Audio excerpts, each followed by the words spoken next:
What's up? I'm Brent. I'm Devin. I'm Andy. And we're I See Stars.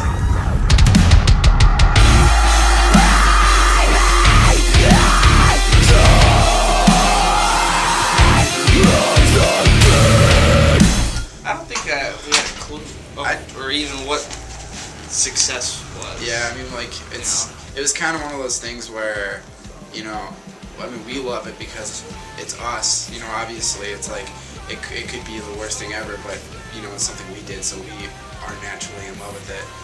So we went in with confidence, and we wrote a record that we loved, and it's just awesome that kids, you know, Responded. conveniently loved it as well. So Yeah. So I don't feel like the record, like, in totality, it really doesn't fit in with a Death Wars product. It really doesn't fit in with a Day to Remember, but at the exact same time, you can see it from the opposite view, and it does fit in perfectly. That's why we tour with bands like that, or even your Attack, your I mean, all these bands, they're all out there, and it's just kind of crazy that, like, with how different our band is from those bands, those fans are. They're just trying to be, you know, like the goal of this band versus what we think the goal of bands like that is. Yeah, I feel like this band has so much more room to expand, and it was great, man. Really happy.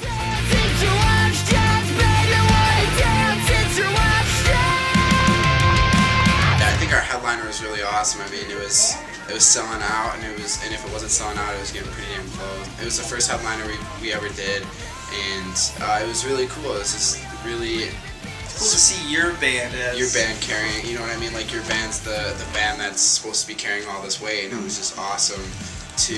And your tour manager's the one who's telling bands what to do.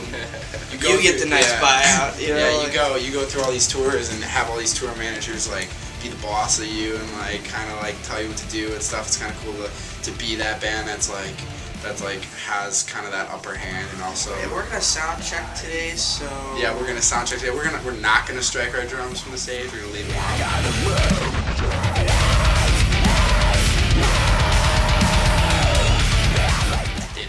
Yeah, I did remember. Warped Tour was also. Our first the Skylit Drive tour. Yeah, dude. Like, we were really lucked out with a lot of the awesome opportunities we got with touring. I mean, the Skylit Drive tour was definitely the stepping stone of it really was the just, initial yo, we are here. The first show we played, I remember, it was at the Soma.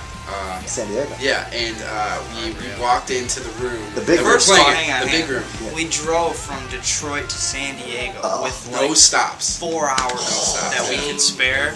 And 4 hours on a 40-hour trip is nothing. That's barely gas stops. Yeah, So we cruise like nobody's business. And we get there like right when we need to set up. It was insane. Still in time to get yelled at. Still on time to get yelled at. Yeah. But on time, kind of. I mean, more than... We made it. We made it. All right, Yep. we drove all the way from Detroit to California. So we it's set like up, if anyone was gonna yell at us, it's like we didn't really And care. we had to meet our keyboard player who flew in from that. And he was super late, which scared us because, you know, we like I was saying, we walked into the room, the big room of the Soma. We just looked out. We're just like, is this about to be like a huge show? Like, we didn't really know what to expect. We knew it was a big tour, but we didn't know it was this big. And like, we've never done like those kind of capped rooms before. That was like really the first tour we. Well, what was scary is that we sound checked, walked out, and just took care of whatever. And then we walked back in, and we go to walk on stage, and I look up, and I'm just like, holy. Yeah, we walked. shit. Yeah, there was tons. There of are kids. so many people. Yeah.